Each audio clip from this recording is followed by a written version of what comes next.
Everyone, and welcome to episode 9 of reading South African celebrity birth charts without any pre-context. So in today's episode, we're going to read none other than Uskanda Quizzes, aka Moozlie's birth chart, and see what's going on in her life in her birth chart. Let's go. So according to Wikipedia, and also just seeing from her stories like 2 days ago, Moozlie was born on the 22nd of September 1992, making her a 29 degrees Virgo sun, which makes her like a cusp baby. So she's on the cusp of Virgo and Libra, right? And we don't know what time she's born. So Moozlie, if you're watching this, please drop your time of birth so we can have a more accurate reading for you, you know? But if she was born anytime around midnight, she would be a Cancer moon.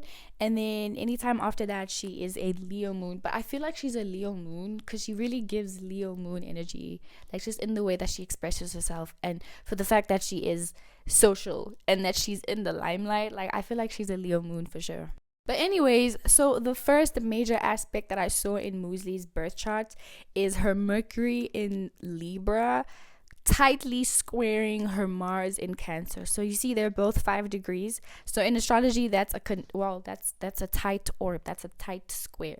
Now a square in astrology, as I explained in all my videos, is when two signs are interacting with each other, but there's friction, there's frustration basically in the way that they're interacting with each other.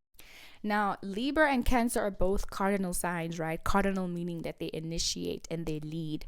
But the way that Libra leads is in an airway, because Libra is an air sign and Cancer is a water sign, right? But they're both cardinal, so they're both trying to lead. Just one, Libra is trying to lead with logic, structure and analysis, whereas Cancer is trying to lead with emotion, and emotional intention. So we know Mercury is a planet of communication, how we communicate with people and how we internalize information. And Mars is how we, like, our drive, our passion, our intention for doing specific things.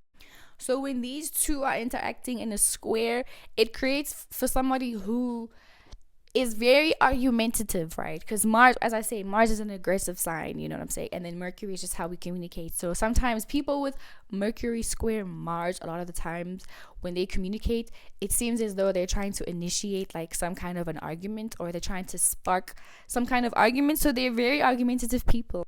Now in Moozlie's case, because her signs, Libra and Cancer, are very passive signs, mind you, right?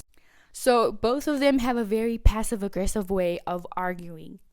So as much as Moozlie probably would be an argumentative person, it's not as direct as it would be if somebody had like their Mercury and Aries squaring their Mars and Capricorn, where it would be very abrasive. You can kind of feel that they're trying to make you mad.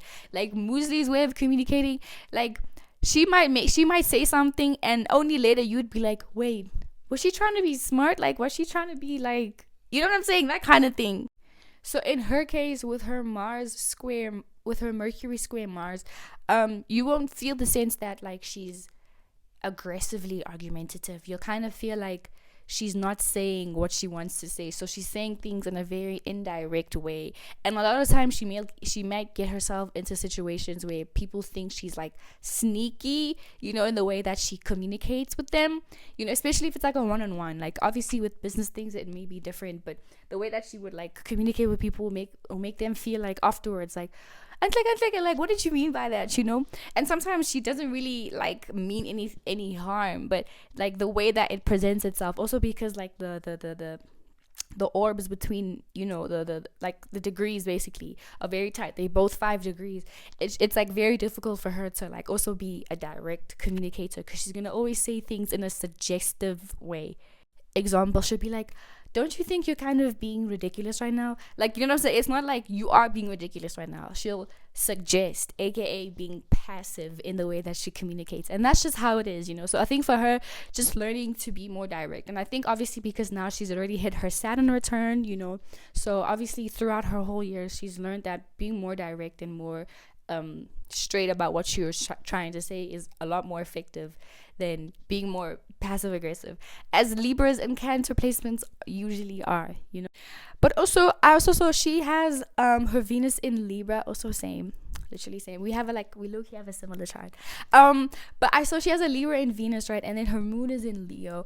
And anyone who has both Leo and Libra in their chart, these people are like fashion guru. So this is the reason why like her fashion is incredible, and just the way that she presents herself is just so coordinated, especially with color and textures. Like I'm pretty sure her house looks so like beautiful, and she's very lavish. Especially anyone with a Libra Venus or a Libra moon or a Libra rising, like these people are very, very lavish, especially if they have like a Leo placement in their chart.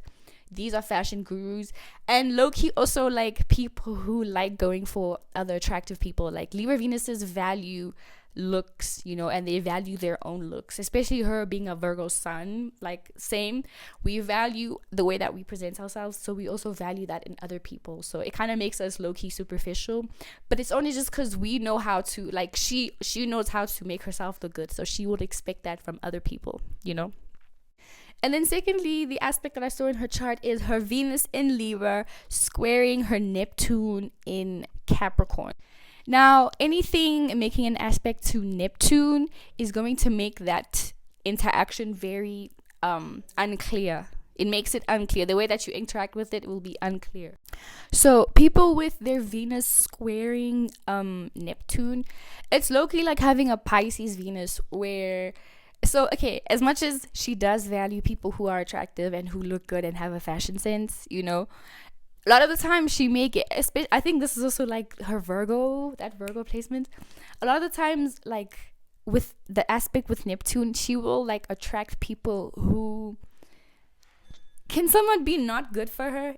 And because of that aspect, she'll ignore flags, or she'll ignore red flags in those people, just because as soon as she feels love and care for somebody, she will attach a deep emotional connection to how that person is making them feel, and then they will ignore all the other red flags that person is doing to them. So these people usually get very delusional in matters of love, especially with other people, because they will they will attach to the first few emotions that person, like the honeymoon they'll attach themselves to the honeymoon phase of a relationship, and then when the reality of a situation clicks, they don't want to like acknowledge that because they're still holding on to the honeymoon phase. So this will cause their partners to be like, example, cheaters, or they could be drug dealers, but this person who has Venus squaring Neptune will probably ignore those signs just because of how they feel. So it's like as soon as they love you, you do all the horrible things, but they don't see that. Like they're purposely just connecting to the ideal and the imagination of what you are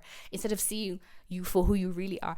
Obviously, this does get better with age. If somebody if she acknowledges it and she has seen the patterns in her life, which I'm sure she has, because as a Virgo, like we are very like reflective and we want to do better. Virgo placements with Libra placements especially, like they're always striving to be better and to do better and to glow up constantly after every heartbreak or after every setback.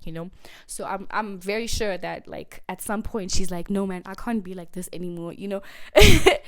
But that's definitely a theme with people with Venus squaring Neptune, being delusional about love and ignoring red flags, which therefore also makes the people that you date very horrible for you. You know what I'm saying? But once again, this does improve with time, especially if you start developing like a concrete, solid self-esteem and very large standards and boundaries. You know what I'm saying? I think that's the thing with Venus squaring Neptune, is a lack of boundaries in love. You know what I'm saying? But once again, this does develop and get better with age, especially because she's reached her Saturn return. But yeah, guys, Moozlie's a really nice person. Like, honestly, anyone with both Leo, Libra, and Cancer placements, these are very, very sweet people who don't like getting into fights or debates with people, and they usually stray away from that, or they shy away from arguments or fights or whatever, just because getting into a fight is just so draining, especially for Libra placements. And with that Leo moon, she's a big simp. for her partners, her friends when she's in love, you know. I just think her life lesson, also with her North Node, her life path, her life's destiny in this lifetime, is to be more honest. Because, you know, Sagittarius placements, very honest, you know what I'm saying, and they stand on what they say. So she needs to learn to be more honest and more direct about her needs, her wants, but also learning to be more discerning and to choose the people that she cares for very carefully, but also have boundaries for herself, because with Libra placements, it's very difficult to have boundaries, you know. So yeah, and that's it. So if you guys would like a birth chart reading from me, hit me up and we will book a time and a date and a price for your reading. Otherwise, Moozlie, I love you so much. Happy belated birthday. And yeah, bye guys. Mwah.